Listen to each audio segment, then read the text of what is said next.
What's up?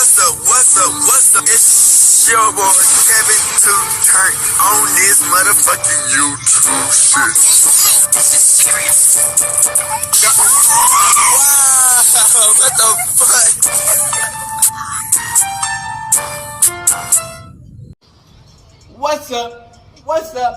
What's up? It's your boy Kevin to turn on YouTube shit. Hey man, we are lit, eh? Lit to man, turn. Today, it's motherfucking day. So here now, our big crowd. Yes, sir, gang. Gang! Free Palestine, free Congo. Russia, do your thing. Texas, do your motherfucking thing with these borders. Hey, man, big crip out here, man. Ready to fight for our people, man. Fight for the truth, the real. You know what I'm saying? A lot of people ain't giving out the real. You know what I'm saying? You go through these people's content, they ain't giving out the real. They ain't dropping like a nigga like dropping it. You know what I'm saying? They gonna tell the true bombs on niggas. Niggas not finna do what a nigga do like me. You know what I'm saying? Cause some niggas not just built like that. You know what I'm saying? A lot of niggas not built like that. You know what I'm saying? But the real gonna prevail. You know what I'm saying? Hey man, come to the Black Hebrew Israelite, man. As a Jew, man, know who that are, man. Us Black Hebrew Israelites in America, we gotta wake the fuck up. You know what I'm saying? A lot of these people, man, are whitewashed. You know what I'm saying? A lot of people are haters and jealousy. You know what I'm saying? So we gotta pick through and fight with the real people, the real Hebrew Israelites who know who they are. Because a lot of people, man, you never know what style they playing. You know what I'm saying? Hey man, we going with Yahweh, man. So we've been talking this talk, man. So let's talk about this shit, man. Kendrick Lamar versus Drake. Y'all already know who my top 10 is, man. Kodak Black, Kevin Gates, Young Thug, Lil Wayne and Boosie at number 4, and Soulja Boy at 5. You know what I'm saying? So you already know how my top 5 is set up. You know what I'm saying? But you know, a lot of these motherfuckers, I guess, you know, Kendrick Lamar and Drake is one of the main people who get a lot of views and go to the Grammys and win these Grammys. You know what I'm saying? A lot of these rappers don't win Grammys because, you know, they don't fit how these motherfuckers want to see us. You know what I'm saying? They don't want us motherfuckers who coming up, who got our own swag, our own style to really win. They want what, you know, they kind of use. I ain't taking away nothing what these two rappers done, because Drake, he deserve a lot of these motherfucking awards. You know what I'm saying?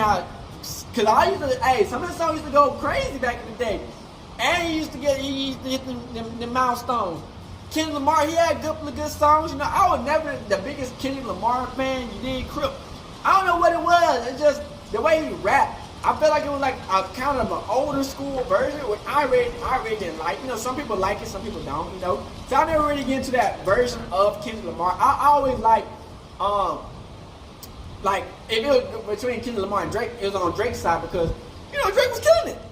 It was never a moment really when Drake was really cold. You know what I'm saying? He always had a hit song that always, you know what I'm saying, hit the charts. You know what I'm saying? Kendrick Lamar, he had moments where he just disappeared, man. But you know, they got beef, and they been having beef for a long time. You know what I'm saying? And it's understandable. You know what I'm saying? In the rap game, you know, we're gonna have beef. We're gonna have people who go at each other because, you know, some people don't like each other. You know, some people, you know what I'm saying, so fucking competitive. They see another nigga who's doing somewhat, and they competitive. Niggas competitive, you know what I'm saying? Competitive sport. But the one thing I can commend Drake about is, you know, it takes a selflessness type of person to put a nigga beside you and help a nigga to become the best type of rapper to go against you. You know what I'm saying? Like, damn, you know what I'm saying? That takes some selflessness. I ain't even cap. But we have the videos of what's been going on over the recent few beefs, and the drama's getting thick with this shit, man. So I heard so much more is going on. All I got is really the Drake and Kendrick Lamar beef. It's so much more that's going on that I'm gonna talk about next time, but this time, hey, sit back, relax. I hope they keep this video up, and yeah.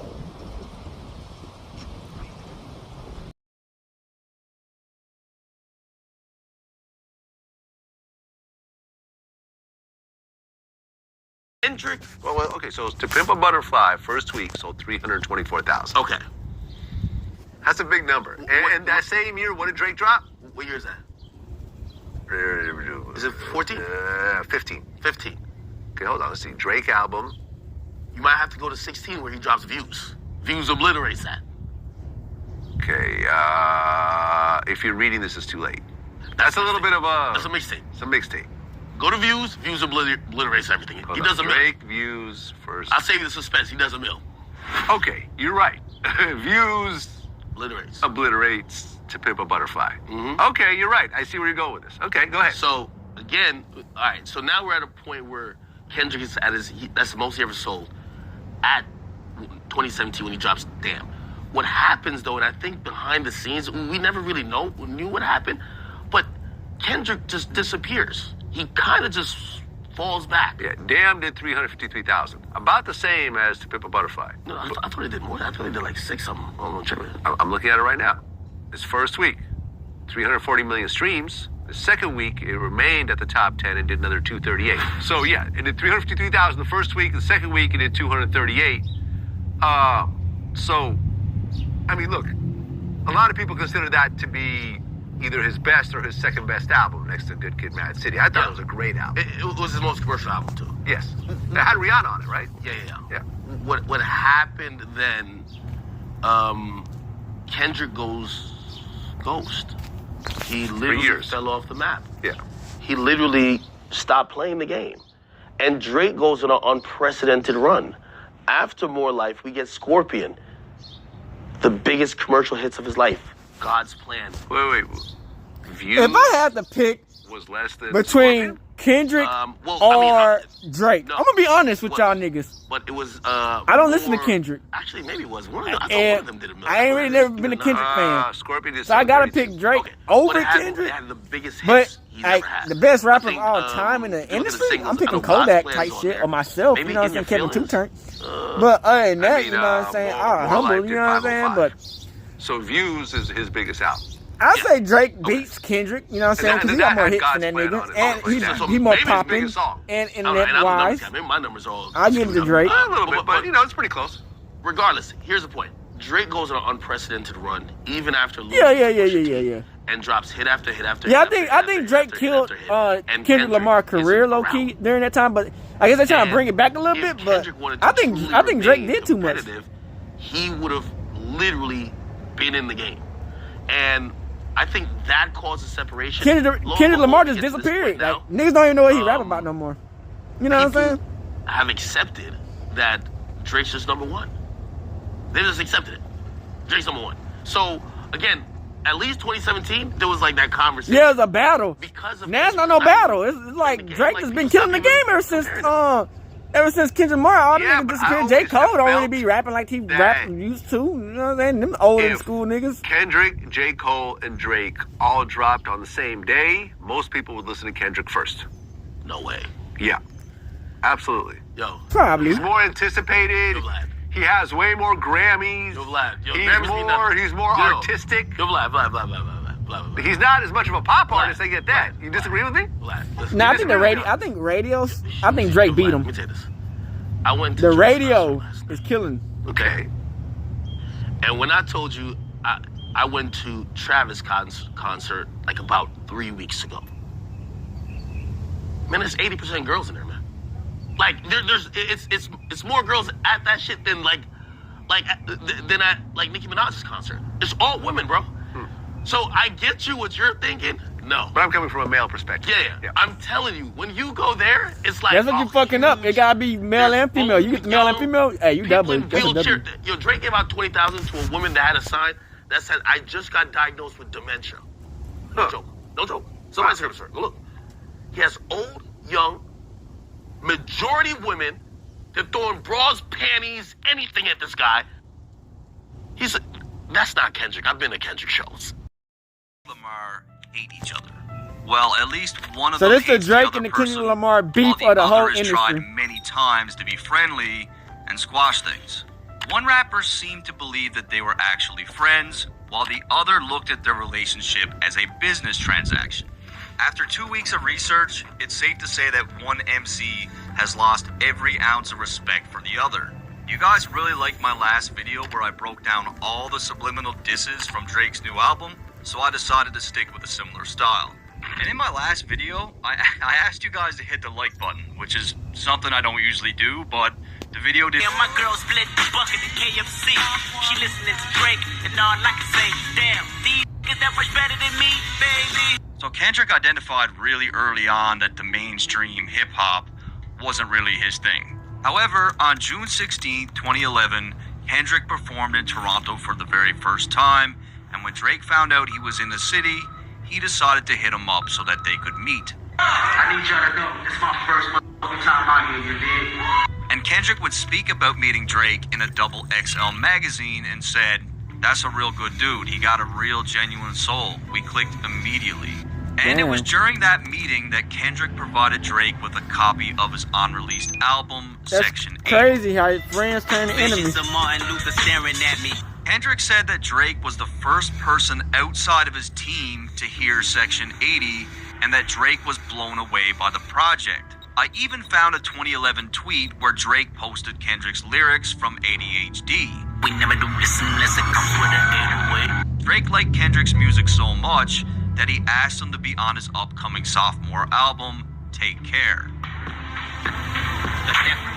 Throughout the track, Kendrick talks about meeting Drake for the first time and how he was surprised that Drake wasn't fake like most of the music business.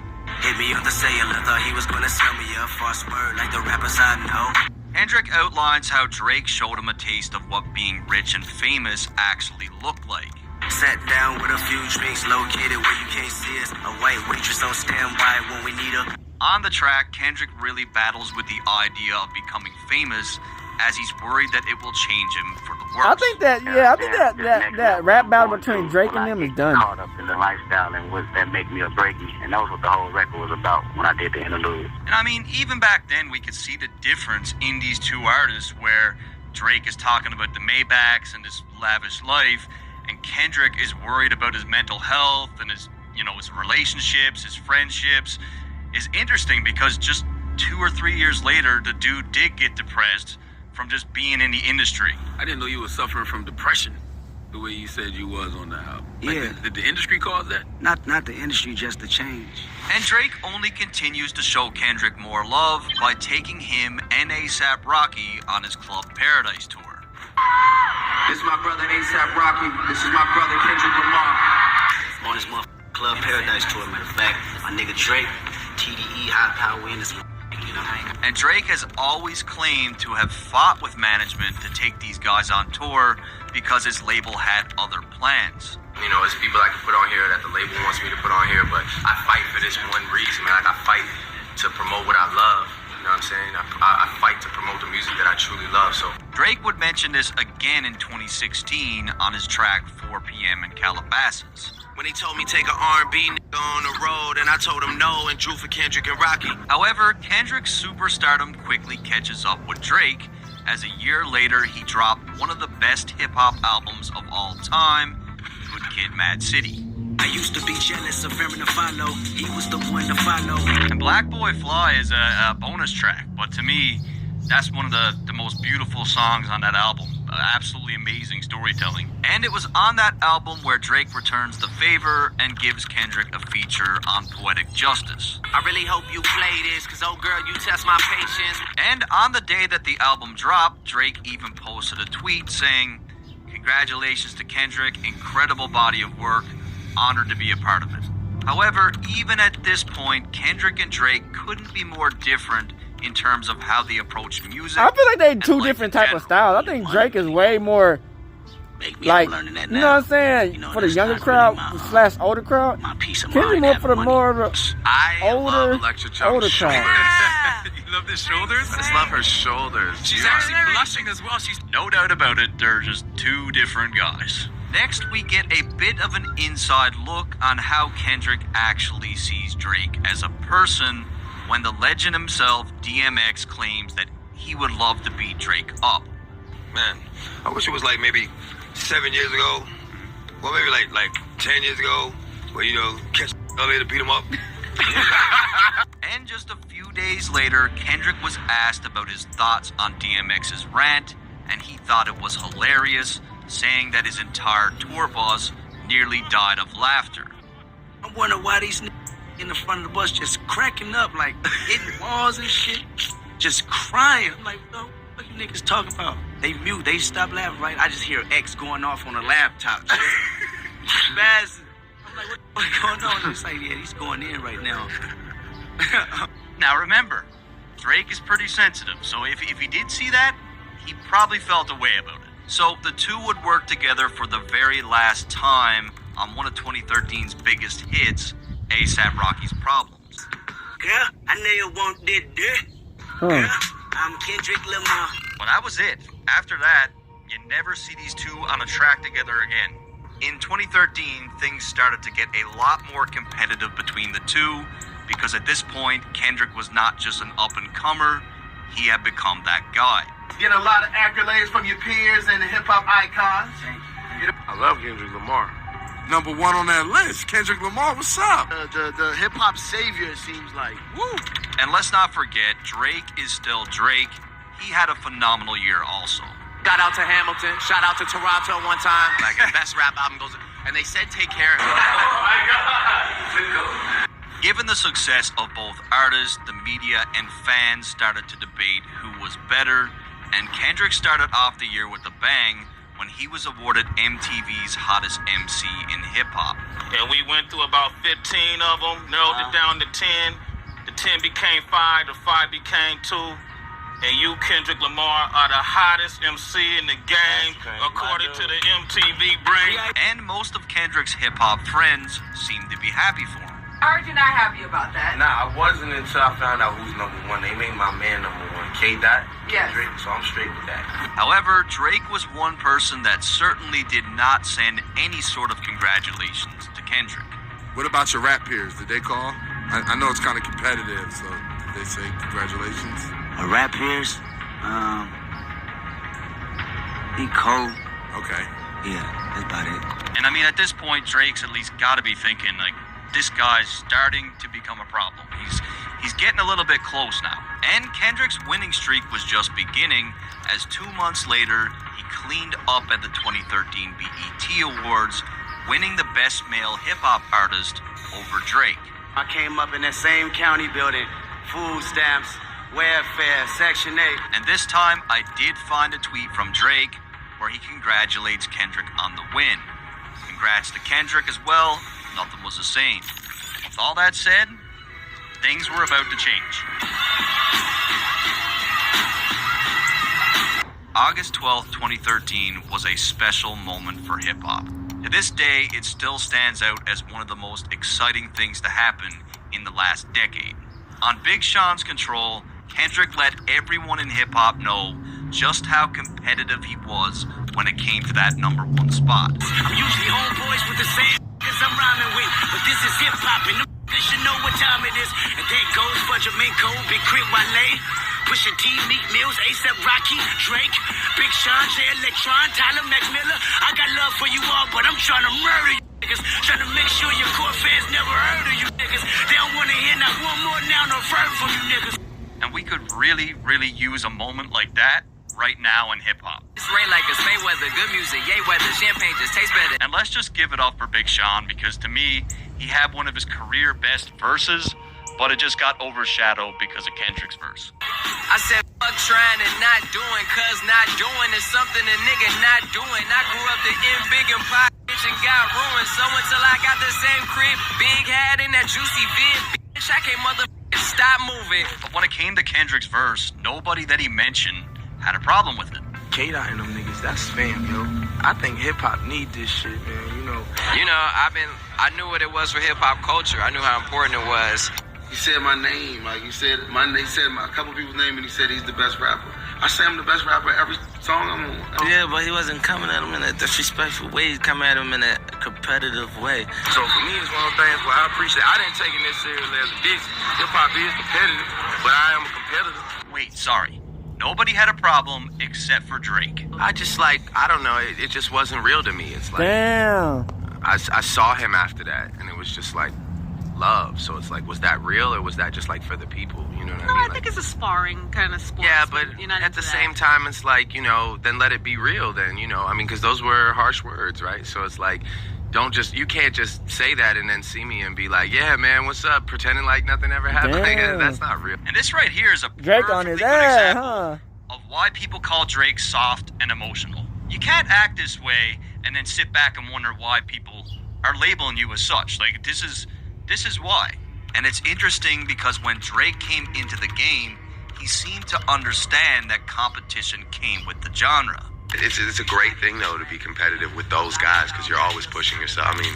And look, Drake was not a rapper that you could just push around. He did go toe-to-toe with people before.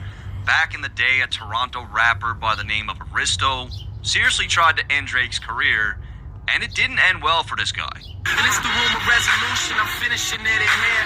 If I copy Buddy's flow, you mimicking his career. It was good riddance, it was lights out, it was a body, and that's what it was, man. And that's why, good riddance, and what happened? Good riddance, right? Bye.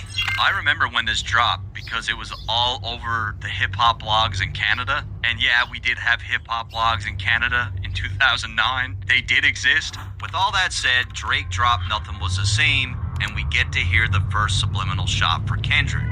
On the track titled The Language, Drake immediately starts out with a shot. I don't know why they been lying, but your shit is not that inspiring. So when Kendrick's Control verse dropped, Drake stated on multiple occasions that he did not find the verse impressive, that he thought it was for shock value, and that it would soon be forgotten. But it was real cool for like, you know, a couple weeks. But like, if I asked you, for example, like, how does that verse start? One of Drake's more notable claims was that Kendrick had a great first album, but he questioned whether or not he could do it again.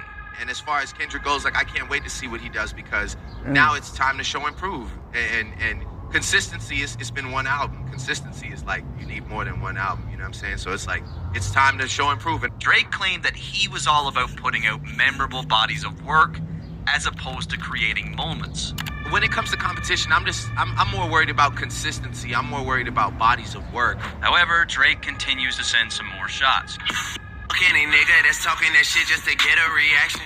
Again, Drake refers to Kendrick as someone that wrote the Control verse to get attention. I am the kid with the motor mouth. I am the one you should worry about. A motor mouth is defined as a person who talks quickly and continuously, often without considering what they're saying. In this case, someone that raps fast. Is clearly about Kendrick. Talking that shit with your back to me, just know it always get back to me. So outside of the DMX comment, there were some other interviews where Kendrick had laughed at Drake's expense. I heard about you touring with Drake. I was like, that's dope. And I was like, well, I hope he doesn't hang with Drake too hard, because Drake isn't exactly doing what we thought he would, what many of nerdy backpackers like myself thought he might be doing a few years ago. Right. And honestly, man, at this point, I would not be one bit surprised if Kendrick said something behind Drake's back and it got back to him. Like, I wouldn't be surprised at all. At the 2013 BET Hip Hop Awards, Kendrick decided to throw some gas on the fire. He went into the awards with the most nominations at 14, and Drake was a very close second with 13. Damn, okay. However, Kendrick would be the man to come out on top, winning Lyricist of the Year, Damn. MVP of the Year, Album of the Damn. Year, and Feature of the Year. Drake also came out with a handful of awards for Best Hip Hop Video, Track of the Year, and People's Champ. However, it would be Kendrick again that stole the show. Yeah, and nothing been the same since they dropped Control and tucked the sense of the rapper back in his pajama clothes. Ha ha, jokes on you, high fives. I'm bulletproof, your shots will never penetrate. Pin a tail on a donkey, boy, you been a fake. So, pretty self-explanatory. Kendrick uses Drake's album titled Nothing Was the Same to call him out for being sensitive regarding the control verse. And this whole thing got a lot of people excited, and just the very next day, Sway asked Kendrick if the bars were meant for Drake. People want to know, was that directed towards Drake or anybody in particular? That was just us having fun as usual. Uh-huh. But Drake did not seem to think so, and just a few weeks later, he came with some more subliminal shots on a future track titled Shit. And that's the name of the song, Shit. But, I always liked this record. Took niggas out the hood like I'm from there. So you know it's all good when I come there. I hear you talk about your city like you run there. Then I brought my tour to your city. You my son there, nigga. And to me, this is one of the best subliminal shots of the whole saga. Like, Drake sounds like Jay-Z here. It's a very Hove-like thing to say where he's just completely sonning Kendrick. So it's been known that Kendrick puts on heavy for the West Coast, claiming that he's the king. But Drake refers to him as his son because Kendrick went on his first big tour with Drake, and of course they had some shows in California. At the time, even Kendrick admitted that he was not used to these large crowds. The transition of me Damn. So he was rolling with Drake before he even got famous. Maybe doing this 10,000, I gotta really work magic. I even found a Kendrick tweet from 2012 when he was on tour with Drake, where he says, "Finally home, LA, Club Paradise, let's see what happens tonight." And if a nigga say my name, he the hot shit. But if I say that nigga name, he still the hot shit. Lucky I don't feed into the gossip. So this one clearly a reference to Kendrick's control verse. A lot of MCs responded to Kendrick with a verse of their own. And Drake is basically claiming that, given the fact that he's a bigger artist, if he says Kendrick's name, he's just doing him a favor.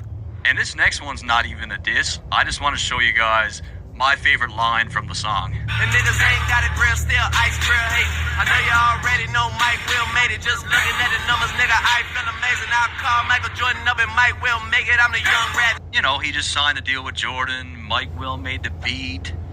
Shit's fire. Come on. However, just a few days later, an issue of Vibe magazine was released, and Drake talks about Kendrick again, stating how he didn't like how the control verse messed with the rollout of his album. Where it became an issue is that I was rolling out an album while that verse was still bubbling, so my album rollout became about this thing. Drake then continues to position himself as someone that is above anything that Kendrick has to say. He's hungry, so he's going to do what he has to do, like the BET cypher, but again, it's not enough for me to go. I have to realize I'm being baited, and I'm not going to fall. Jordan doesn't have to play pickup to prove that he can play ball. No offense. Now, at this point in the story, we're about to witness one of the biggest upsets in Grammy history. At the 56th Annual Grammy Awards, Kendrick lost the Hip Hop Album of the Year to Macklemore and Ryan Lewis, and rightfully so. People were outraged. Macklemore and Ryan Lewis. All you gotta do is look at Pharrell's face, because it says it all. He's just trying to get off the stage as quickly as possible, like, why did they get me to do this? And Macklemore, feeling the heat, decided to text Kendrick afterwards and say that he felt he should have won and that he got robbed. And it would have been a nice gesture if he didn't take a screenshot of the text and post it on social media for everyone to see. And just a month later, Drake gave his 2 cents in a Rolling Stone interview. You won. Why are you posting your text message? Just chill. Take your W, and if you feel like you didn't deserve it, go get better, make better music. It felt cheap. It didn't feel genuine. Why do that? Why feel guilt? You think those guys would pay homage to you if they won? To name just Kendrick? That shit made me feel funny. No, in that case, you robbed everybody. We all need text messages. Now you guys tell me, does Drake seem like he's defending Kendrick in this article? Or does it seem like he's salty because he's not in the mix? At this point, the feud dies down for about 8 months, and Drake even had some very kind words for Kendrick at his OVO Fest when he brought out J. Cole. And while you all got your phones out, I want to shout out my nigga Kendrick Lamar. Shout out to Kendrick. Kendrick was on my album. We went on tour together.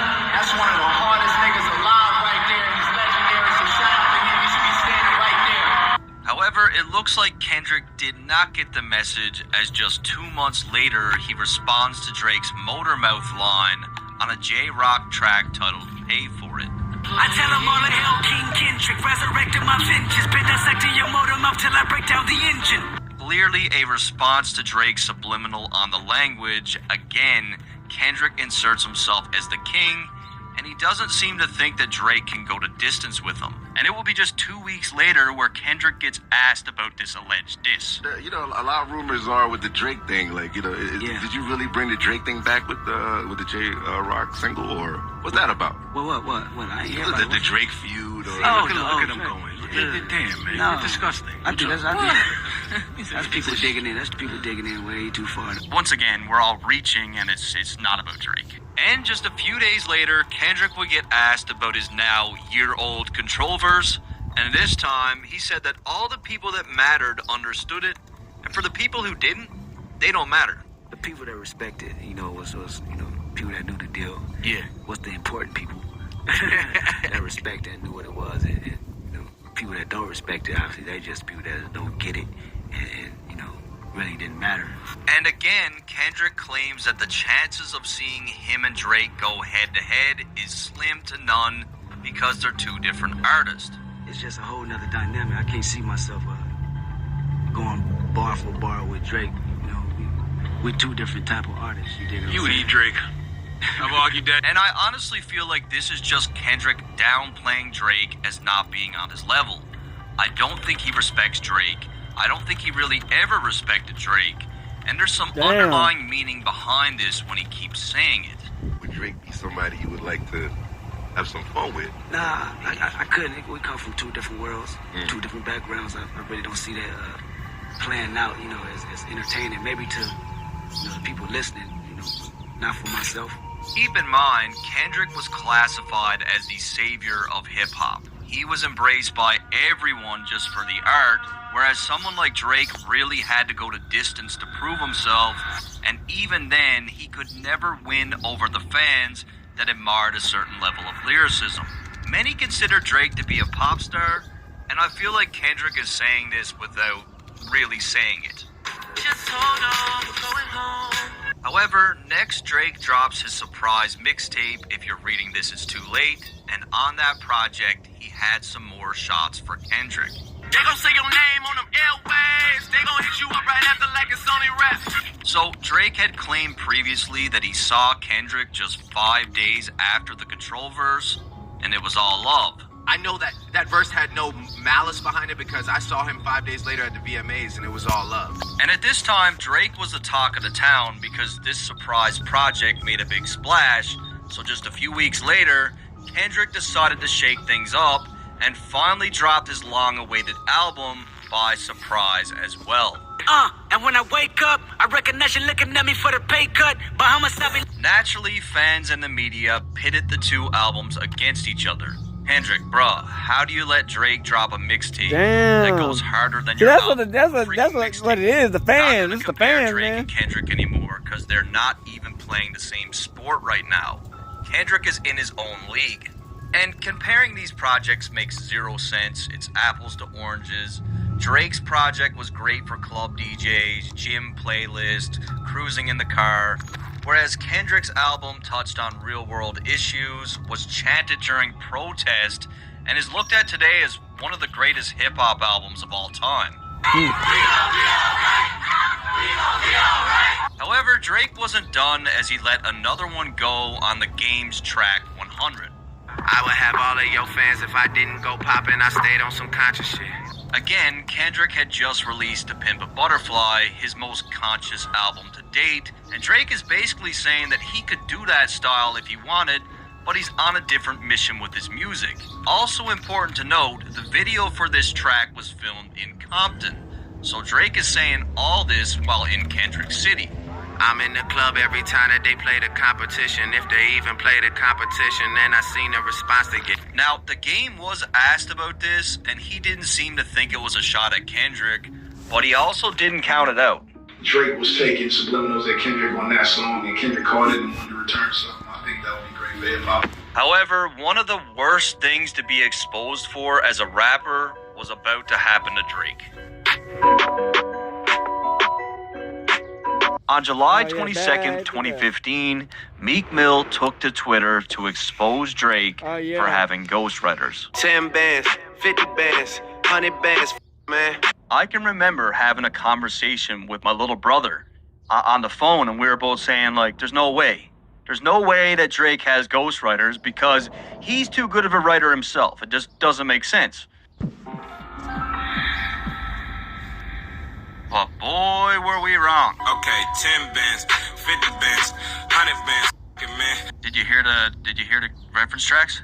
Line for line, word for word. This is bad. No, it's a terrible time to be a Drake fan. Shortly after Meek's tweets, the reference tracks would leak to support the ghostwriter allegations, and now we get back to Kendrick, who just a few months earlier made reference to rappers with ghostwriters on his single King Kunta. Write a rapper with a ghostwriter. What the fuck happened? I swore I went down. So basically, Kendrick found out about this ghostwriting shit months before we did, and months before it even got exposed. And Kendrick is basically saying, like, I know what you've been up to, buddy. I'm not gonna say anything, but I know. With all that said, as everyone knows, Drake responded to Meek Mill with a now legendary diss record back to back. Back to back like I'm Jordan 96, 97, whoa. And being a day one Drake fan, for me personally, I was never more proud of Drake in his whole entire career than when he dropped back to back. The new record, back to back, tough tune. Tough tune. But once again, Kendrick responds to Drake just 1 month later on Dr. Dre's Compton album. But still I got enemies giving me energy, I wanna fight now. Subliminal sending me all of this hate, I thought I was holding the mic down. In this one, Kendrick references Drake's recent track, Enemies. Got enemies, got a lot of enemies. Kendrick is once again talking about how Drake keeps going the subliminal route, which at the end of the day is really no different from what he's doing, but he didn't stop there as he did it again on another song from the same album. They liable to bury him, they nominated 6 to carry him. The beef is on his breath inheriting the drama better than the great white. This is life in my aquarium. The words "they nominated 6 to carry him" could potentially be a Drake reference, given the fact that Toronto is referred to as the Six. And if this is the case, Kendrick is basically saying that everyone seems to think that Drake is his greatest opponent, but that he's a great white and that this is his aquarium, aka he's the king of hip-hop. Can you ever look back on any and feel like you'd like to change any of the things that you've written, or It'll be me saying I want to go deeper. I should have went deeper. You know, I shouldn't have held back. And at this point, Kendrick finally gets his well-deserved moment at the Grammys, winning 5 awards, but more importantly, he finally clinched the Best Rap Album category with To Pimp a Butterfly. Oh, glory to God, that's for sure. Drake also racked up a bunch of accolades in 2015. If you're reading this, it's too late. Broke Spotify's record for 17.3 million streams in its first week. Hotline Bling had dominated the charts, and his collaborative album with Future. Yeah, that's all I heard was that shit. I mean, even at this that's point, all I heard for Drake when I was in, not like heard of him, but next like we at get that some time, I inside didn't know like Kendrick. information that this situation between Drake and Kendrick could have got really ugly. Former NFL player turned commentator Marcellus Wiley wouldn't say any names, but said that years earlier he interviewed one of the two rappers and it completely went off on the other. The Drake-Kendrick beef, when it was really starting to brew. Yeah, I was on Sports Nation at the time, and we taped an interview with one of the people, and that one person went in on the other person. And we were ready to let this go, but then that one person's team made sure that didn't get out. Marcellus was quoted in a DJ Vlad interview as saying that the person went so hard in this interview that it could have brought the beef to the heights of 50 Cent and Ja Rule. And you gotta keep in mind, Marcellus is trying to sell a book, and he claimed that in this book, he would expose everything that was said and who said it. And I bought the book. I spent the $13.99. What? I didn't read it. I searched it. And here's what he had to say. We even got Drake on tape talking major shit about Kendrick during an interview. Of course, after watching the interview, Drake's publicist wouldn't let us air that tape, but we still got it. Take my word for it. So that's it. That is the Damn, big so Drake went in on that like, nigga. I too was cheated, hoodwinked, bamboozled, and led astray by Marcellus Wiley. Now, we need to take any self-promotion tactics with a grain of salt, but the date surrounding this thing is very interesting. Kendrick drops the Control verse on August 12, 2013. In a Hot 97 interview on September 24th, Drake was very bitter, and the very next day, September 25th, Drake appears on ESPN. And you guys could tell me what you think, but to me, I believe this story. I believe that Drake did this, 100%. I personally enjoy making like great music and bodies of work over like being the talk of Twitter for like 5 days, you know. However, in 2016, one man dominated the charts, and that was Drake, smashing record after record, pumping out hit after hit. Views sold 1 million in its first week and went on to become quadruple platinum that year. He had several #1 records such as Work with Rihanna, For Free with DJ Khaled, and One Dance with WizKid. One Dance actually became Spotify's most streamed song ever, and Spotify also announced that Drake was the most streamed artist of 2016. Basically in 2016, Drake just dominated. And speaking of For Free by DJ Khaled, Drake actually mentioned Kendrick on that song. Like your boy from Compton said, you know this dick ain't free. Again, this appears to be more of a friendly nod to Kendrick, where Drake is referencing his song, which is also called For Free. This dick ain't free. However, 2017 was about to start, and Kendrick was about to take some of the most direct shots at Drake to date. Tiptoeing around my name, nigga, you lame. And when I get at you, homie, don't you tell me you was just playing. Oh, I was just playing, K-Dot. What's most interesting about this track in particular is the timing of when Kendrick put it out. Drake had just dropped his project More Life, which was mostly a happy-go-lucky summer vibe that contained no shots at Kendrick whatsoever. And just a few days later, Kendrick drops this surprise, aggressive 116-bar track that is full of shots at Drake. Yelling 1, 2, 3, 4, 5. I am the greatest rapper alive. So damn great, motherfucker, I've died. It's no secret that Drake has claimed to be somewhere on this top 5 list, but more recently on More Life, he claimed that he was #1 on that list. I know I said top 5, but I'm top 2, and I'm not 2, and I got 1. Don't you have 1, but it's not 1, nigga, no. So let me get this straight. Kendrick hears this track, gets the pen out, jumps in the booth, and sends a clear message just a few days after Drake drops that he's the best rapper alive. Oh, Jay-Z, Hall of Fame, sit your punk ass down. Damn. Drake's been known to draw comparisons between himself and Hove, so it only makes sense that this shot was directed at Drake. I used to want to be on Rockefeller, then I turned into Jay. Lastly, Kendrick ends off the track to surprise fans and warn Drake that he's got a new album coming in a few weeks. Oh yeah, I remember this one. You know what time it is, Henny up, this is him forever. Y'all got to label the 7 to get your shit together. Kendrick was really strategic in releasing this track, as it took most of the attention off Drake's project. And to add insult to injury, his fans flocked to Drake's Instagram account and spammed the number 4 in Roman numerals. And Kendrick, true to his word, he drops the album, and he has some more shots for Drake. Niggas wanna flex on me and be in LA for free, huh? Next time they hit the 10 freeway, we need receipt, huh? Kendrick references Drake's track For Free, and although Drake is from Toronto, he's lived in Calabasas since 2012. With that said, Kendrick is more than likely talking about how Drake was in Compton while shooting the video for 100. Kendrick is from Compton, probably didn't like it. Most of y'all throw rocks and try to hide your hand. Just say his name and I promise that you'll see Candyman. At this point, Kendrick is begging Drake to just call him out. He makes a reference to a popular 90s movie, Candyman, where the premise of that movie is if you say Candyman's name 5 times, yeah, that's the he'll best Candyman, not the gay Candyman. Kendrick is basically saying, if you say my name, your career is dead. And I think Kendrick has something on Drake. Something scathing, something that Drake doesn't want to see exposed. We've already seen Drake a couple times now try to dead this thing. There's more coming. But yeah, Kendrick keeps going. And Kendrick seemingly mocks Drake's style of music on his song God. You feel some type of way, then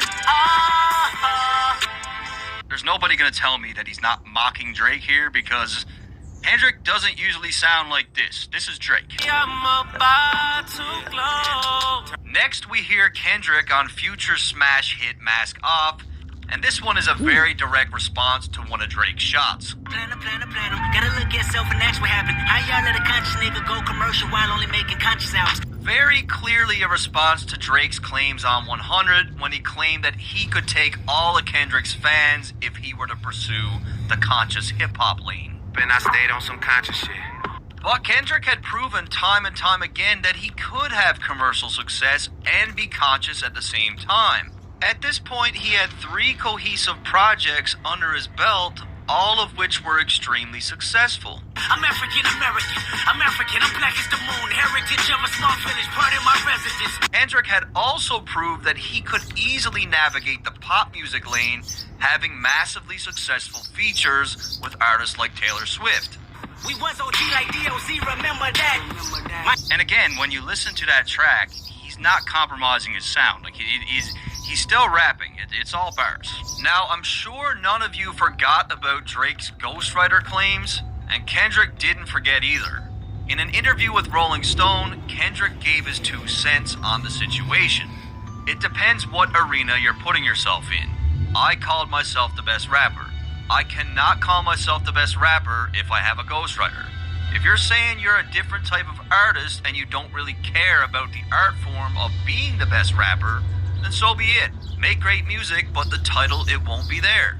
And no matter how you slice it, the dude is not wrong. To be the best rapper, you need to write your bars. I would be lying if I said that when I found out that Drake had ghostwriters that I didn't look at his music differently. I still listen to his music, but even now, when he says something Sorry to dope, tell you, I my got guy. I this- think half this these rappers little be voice in having the back of my ghostwriters, head my that guy. says, yeah, it's dope, but did he write it? However, Drake attempts to keep it friendly again by tipping his hat to Kendrick when Damn outsold More Life by over 100,000 copies. Amazing to see our music moving. A fan had also commented, get Drake, Kendrick, and J. Cole on the same record, and Drake liked the comment. Now, I hope at this point you guys can see the theme of Drake trying to squash it. And Kendrick seemingly responds to Drake's praise on his track All the Stars with SZA.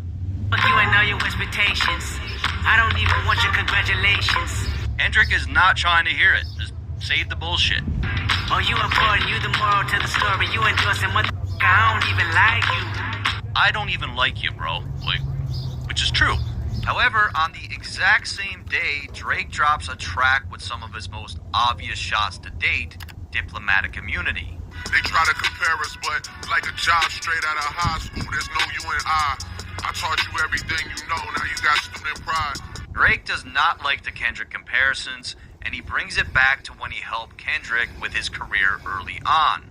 What makes this clearly about Kendrick is the No You and I line, which were both tracks from Kendrick's To Pimp a Butterfly. The two would then go head-to-head at the 2018 Billboard Awards. Many questioned who would be crowned as Rapper of the Year, and once again, Kendrick came out drastically ahead. Not your future, not your comfort, not your rep, not your glory, not your heaven, not your angel. And yet again, Drake attempts to be friendly by sharing some old Twitter DMs between himself and Kendrick. Yo, my man, what's the word? Finishing my project, Section 80. When you back in Cali? I know that shit'll be incredible. We gotta do something for real. I'll be back for BET Awards this month. And this could be one of two things, really. Like, Drake could be saying, look, man, we used to be cool. Like, remember? Can we get back to that? Or he could be just throwing this back in Kendrick's face again, that he's the one that gave him a start, and like, I put you on, remember? Regardless of the reasoning, Drake still had another subliminal for Kendrick on Sandra's Rose. Bury me and I'll be born again. I walk in godly form amongst the mortal men. Again, Drake makes reference to another track from To Pimp a Butterfly with the words Mortal Men. In this one, Drake continues to insert himself as being a caliber above Kendrick. But I don't know. I'm no mortal man. And Drake ends off the year with even more compliments for Kendrick in a Rap Radar interview. I have a lot of respect for, the other two guys that I'm constantly, up against, which is like Cole and Kendrick. Three-headed monster. Yeah. So I have a lot of respect for those guys because they also continue to, you know, stay true to what we started with, and finding new ways to do it. However, things go quiet in 2020. Keep in mind, Kendrick wasn't releasing any music, and fans started to question if the feud was over.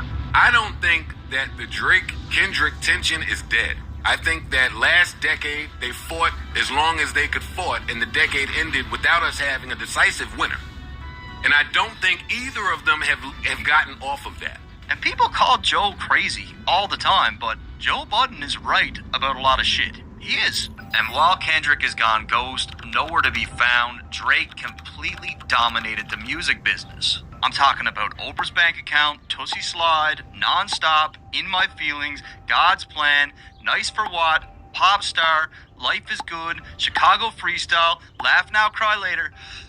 So many more. This is just undeniable. Like, there's no other artist on earth who is doing this except for Drake. However, in 2021, the boogeyman himself, Kendrick Lamar, rises from the dead and has some shots for Drake on Family Ties with Baby Keem. Smoking on your top 5 tonight.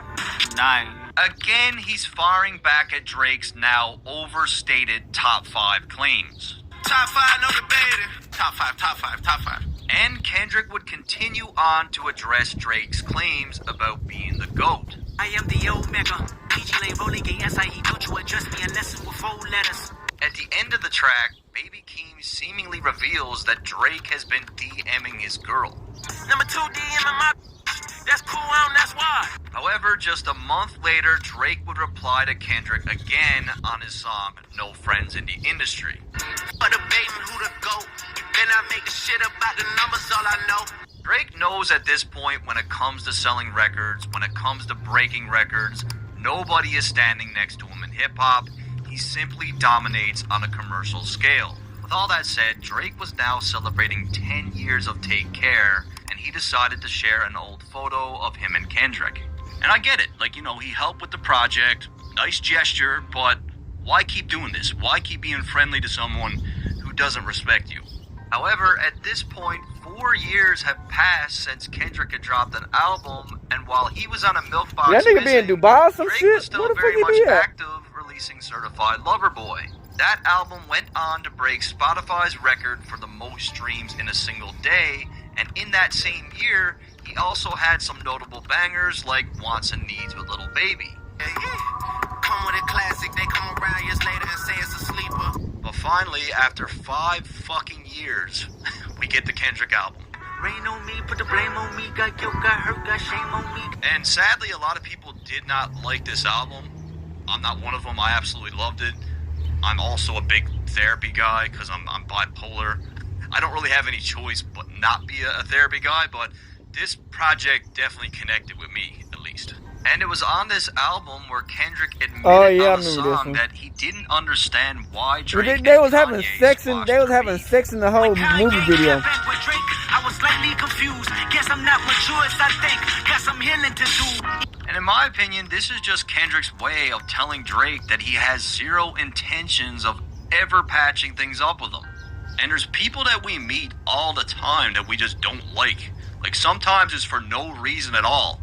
And Kendrick's got a reason. Next, Drake gets extra petty by releasing a dance album, Honestly Nevermind, on Kendrick's birthday. If I come around you, can I be myself? Drake knows damn well that Kendrick is the last person that would ever release a project like this one, and what better way of saying, look at how versatile I am, than by dropping a project like this on his birthday. Now, I don't think this little stunt bothered Kendrick at all, but it was still pretty strategic from Drake. But Drake was not done yet. On a track with Lil Uzi, he took some really obvious shots at Kendrick. Fake won't mix, fake beat. You ain't no favor for me. Gave your ass a little sneak peek, yeah. Now you gotta take a back seat. So, just a few months earlier, Kendrick had very similar wording on his N95 track. Get off. Take off the fake deep, take off the fake roll, take off the I'm broke, I care. Drake is insinuating that Kendrick is more or less running a grift when it comes to what he's saying in his music. He's basically claiming that Kendrick doesn't really stand by or believe at the end on trip. And he also reminds Kendrick hopefully that his video stay up 3 when it comes to what he's saying in his music.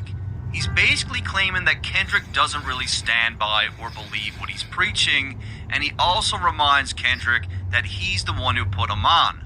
What made this reference even more obvious is the line, "Now you gotta take a back seat," which is clearly a reference to Kendrick's backseat freestyle. My mind is living on cloud nine, and this nine is never on vacation. And just like me, it looks like Drake really enjoyed Kendrick's new project as he showed up in the audience at Kendrick's show in Toronto. And just like me, it looks like Drake really enjoyed Kendrick's new project, clearly a reference to as he showed up in the audience at Kendrick's show in Toronto. I'm trying to get to the end. Again, Drake knows what he's doing. He knows the blogs are going to pick this up. Fact. The question is, was he there to show love, or was he there to play chess? Chess. I mean, at this point, based on the history of Drake's friendliness, I'm just going to chalk it up to him just trying to be cool with them again. And for Kendrick, what better way of taking 5 years away than by dropping an album and cleaning house again at the BET Awards? Going into the awards, Drake was way ahead of everybody with 14 nominations, but it didn't matter because Kendrick mopped the floor with them, winning Best Hip Hop Video, Best Live Performer, Lyricist of the Year, Video Director of the Year, Album of the Year, and Artist of the Year. However, Drake wasn't very impressed with Kendrick's 5-year delay, and he let everyone know about it while on tour. Maybe picking and choosing. About these guys that go away 3, 4, 5 years, want to chill out, all that shit. That's not me. And I want to ask you guys this. How many times has Kendrick said something nice about Drake in the last decade?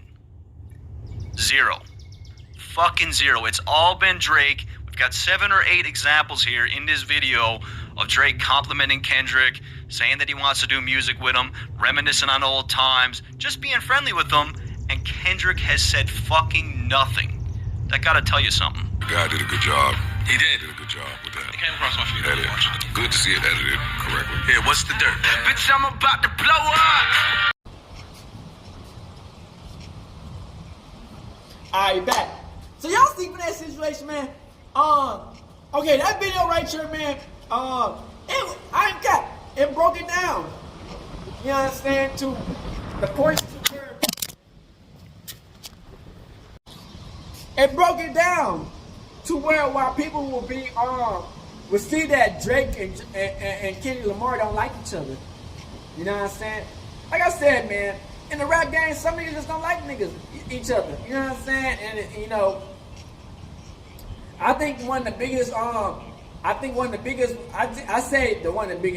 rap beef it was, and I seen was, well, it could have been some more, but you know, cause a lot of niggas who be having the rap beef, they be dying. You know what I'm saying? I ain't gonna care. A lot of niggas who had that rap beef died. You know what I'm saying? Like niggas in Dallas, Texas. You know what I'm saying? Like Mo 3 and the Trap Boy and Yall Baby. You know what I'm saying? Young Dolph and motherfucking you know what I'm saying? What's the nigga name? Young Dolph and motherfucking fuck, I'm that nigga name, but I don't forget the nigga. How can a nigga do beef with who? No, wait, let me I gotta really check that in. But yeah, man, you know, niggas don't have beef. A lot of these niggas be dying, you know what I'm saying? But you know, I say Kodak and NBA Youngboy was on some crazy shit, man.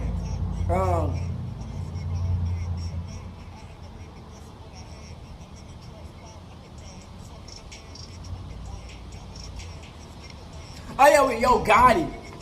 Yo beat. You know what I'm saying? So you see what I'm saying, man? A lot of times, man, these beefs don't last that long. You know what I'm saying? Niggas usually get out the paint quick and easy, man. You know, but like I said, man, I say Drake and Kendrick Lamar, they more for the mainstream. You know what I'm saying? It's more mainstream rapper type shit, man. It's not like that dirty, gritty. Now I ain't saying it can't get gritty because we all seen what happened to X and Drake beef. You know, so it's just like, you know, situations, man. You know, some niggas don't like to see they competition win. Who does though? You know, when you in competition with other niggas, of course, it's something inside you be like, man, okay, I'm kind of happy they won, but at the same time you be like, man, hell nah, I know I'm the best. I know I can out rap all these niggas. on my best day, on my bad day, I could out rap all these niggas. You know what I'm saying? Like, if it came down to me, who I put in the best rapper of all time, I put myself in one of the best rappers of all time. You dig what I'm saying? Just off the strength of how, you know what I'm saying, how much faith I believe in my rap skills and what I've been through, and you know what I'm saying, what I got to contribute to the culture and shit. You dig what I'm saying, Crip? I feel like I'm one of the best rappers to ever do it. You know what I'm saying? One of the best YouTubers, one of the best just person in general. You know what I'm saying? Just that. You know what I'm saying? Like in general. You know what I'm saying? And you know, I feel like, man, Kendrick Lamar, you know, I feel like he has some bangers, man. That like I said, man, like I said, I wasn't the biggest Kendrick Lamar fan. I'm not the biggest Kendrick Lamar fan. He has some good songs, like, you know, that ring to you and shit. Like, you know, when like I mean, his latest one when he was getting, they was fucking on a show. It's like he got some good songs that, you know what I'm saying, that's classic. But I just don't see Kendrick Lamar really having that one up on Drake. I just don't see it. I like, if you're just going off of just, I don't know, just like if you was in that mix, you know what I'm saying? If you was in the mix, you would see. Like if you was in the mix, you would see that, like, damn, Drake been watching that nigga for the longest. You know what I'm saying? If you really, unless you just a Kendrick Lamar fan, you just being like, fuck with that nigga every now and then, you like, okay, yeah, that nigga gotta be the GOAT. But if you just really been in the mix and you listen to niggas and you listen to what's going on, you'll know what, like, who been killing the game, like, you know what I'm saying? But, and one thing I do say, man, Drake, the ghostwriters, man, you know what I'm saying? Yes, that's a big issue, because I feel like, man, you can't, but I don't know, man, you know, because singers, after they get away with the most out of everybody who does it, they be having ghostwriters. A lot of these famous singers, some of their best songs in the world that they sung was written. You know what I'm saying? So I say, yeah, rappers do be having written shit. When I feel like, man, you get a gunner, a fake ass nigga. You know what I'm saying? But you know, I feel like Drake did raps. At least wrote some of his shit, you know. I ain't saying he wrote all of his shit, but you know, I feel like the nigga held. You know how hard it is to be like, okay, yeah, he do got a ghostwriter, but to hold that motherfucking like numbers up to be that long for that many years and making that many hits and still making hits and ghostwriter or not, nigga, I don't know. Like, some niggas can have a ghostwriter and still be ass. Let's be honest, man. You got your whole shit written, got that shit auto-tune, put that whole back on the beat, on a mean-ass beat, and you still ass. You know what I'm saying? So, you know, it's just like, sometimes, man, it does take talent. You know what I'm saying? I hate to say it, you know, yeah, ghostwriting, you know, you want to have a nigga who really went through that struggle, that gritty, who really, yeah, because, you know, you don't want no nigga who just read from what a nigga wrote and said he done. You know what I'm saying? You want a nigga who really done that shit. But I say, man, Drake been killing the game for years, man. And Kendrick Lamar, man, he has some hits. He say he write his, I don't know, you know what I'm saying? But, you know, I think 9 times out of 10, a lot of these rappers are writing their rhymes. Let's be honest, man. Let's be honest. You dig what I'm saying? Like, I heard some crazy ass shit. I heard niggas going to the AI generation chat GPT.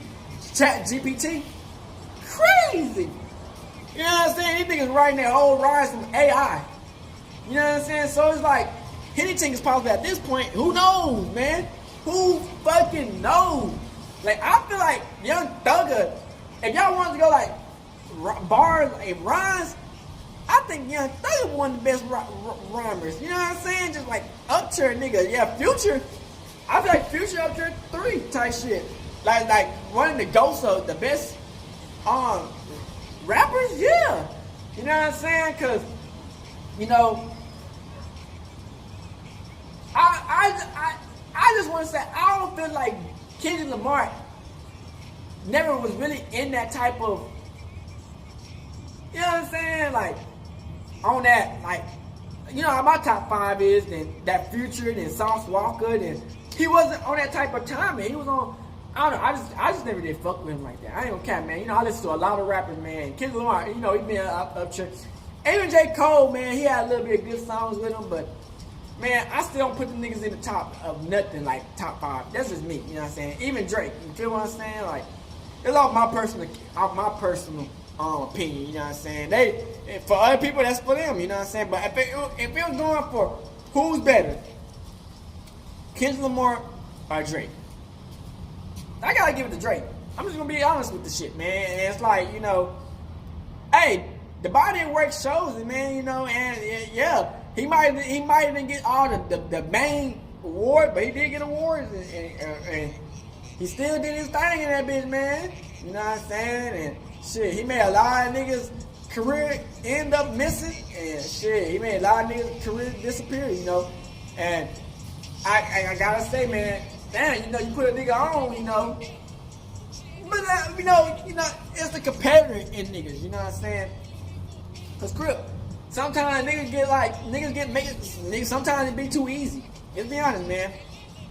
And sometimes you want ops, you know what I'm saying? So sometimes you gotta help an op so you get that thrill back into the rap game for you, you know what I'm saying? So sometimes you gotta build your own op up so you get that thrill back in life, take your op back out, you know what I'm saying? So it is what it is, man. I feel like, man, Crip, everybody gonna have their opinion, you know what I'm saying? Everybody gonna have their 2 cents to say, man. And I feel like, man, over the rap game beef, man, you know, a lot of people be coming up missing, you know what I'm saying? And, you know, hey, you know, I feel like these niggas at the top where they kind of like mainstream, so I don't feel like they really just stressing over each other. You know, they got security guard at the asshole, so, you know, that shares that, but, you know, I don't think it's just like that deep.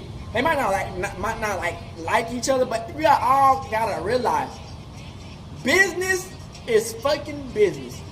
These niggas making money on it, you know what I'm saying? These niggas probably don't give no fuck. Yeah, they probably give a fuck a little bit because, you know, after a minute, money on kind of does get kind of boring. But at the same time, niggas who don't want to keep on making the bread, so it's like niggas. Sometimes niggas do want to crash out, but at the end, they niggas know what's up and. Niggas not. I don't think these niggas winning. You know what I'm saying? So, but at the end of the day, man, you never know. The internet is wild. Life is wild. You never know what niggas going through, how they feeling. One wrong thing making niggas want to pop off. So, hey, man, I just want y'all to like, share, subscribe. Tell me how y'all feel about the video.